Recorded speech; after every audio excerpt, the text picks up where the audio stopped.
आज Doubtnut app download करें। Doubtnut पर अपने सभी गणित, रसायन विज्ञान, भौतिक विज्ञान और जीव विज्ञान के डाउट्स का करो सफाया। बस प्रश्न की फोटो खींचो, एक ही प्रश्न को क्रॉप करो और तुरंत वीडियो सोल्यूशन पाओ। अभी डाउनलोड करें। क्वेश्चन हमारे पास है कि कोणीय वेग सदिश की दिशा निम्न में से किसके अनुदिश होती है, ये कहा जा रहा है। क्वेश्चन पे ये पूछा जा रहा है। तो अब देखें हम यहाँ पर, तो इसका मान यहाँ पर है वृत्तीय मार्ग की स्पर्शिया के दिशा के अनुदिश होती है कोणीय वेग सदिश की दिशा। दूसरा, त्रिज्या के अनुदिश भीतर की ओर। तीसरा, त्रिज्या के अनुदिश बाहर की ओर। और चौथा, घूर्णन अक्ष के अनुदिश होती है। तो कौन सा मान यहाँ पर सही होगा वो हमें देखना है। अब देखिए, कोणीय वेग हमारे पास कब निकलेगा?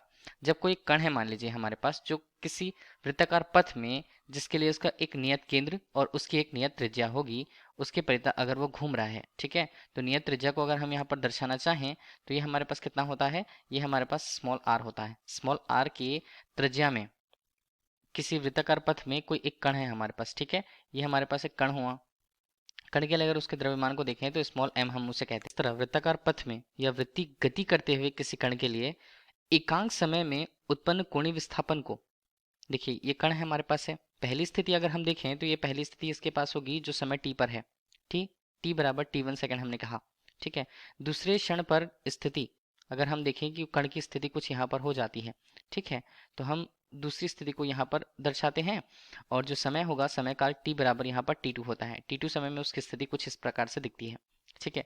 अब इसकी तुलना हम करें पहली स्थिति से दूसरी स्थिति के मध्य की, उसमें विस्थापन कितना हुआ। तो उसे हम लिखेंगे क्या?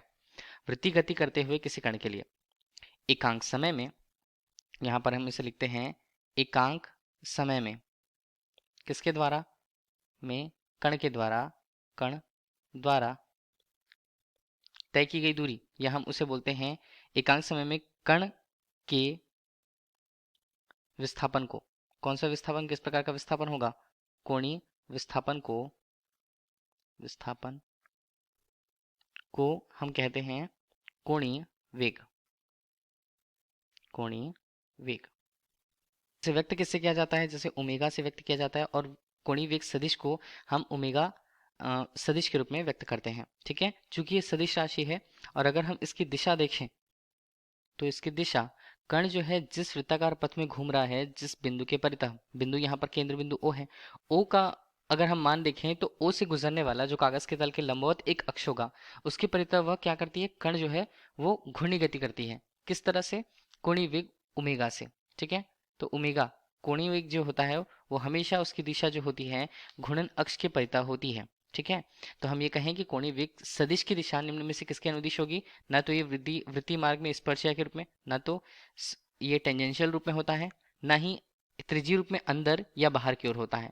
ये घूर्णन अक्ष अनुदिश हमेशा होता है। मतलब कण का विस्थापन अगर हम देखें, कण के विस्थापन की जो दर है समय के साथ, वो क्या होगी? घूर्णन अक्ष के परितः ही होगी। तो उसकी दिशा घूर्णन अक्ष के अनुदिशी होती है। तो हमारे लिए ऑप्शन जो डी है वो क्वेश्चन का सही आंसर होगा। Thank you. कक्षा 6 से 12वीं से लेकर नीट, IIT, JEE वो एडवांस के लेवल तक 1 करोड़ से ज्यादा छात्रों का भरोसा। आज ही डाउनलोड करें डाउटनेट ऐप या व्हाट्सएप करें अपने सारे डाउट्स 8400 400 400 पर।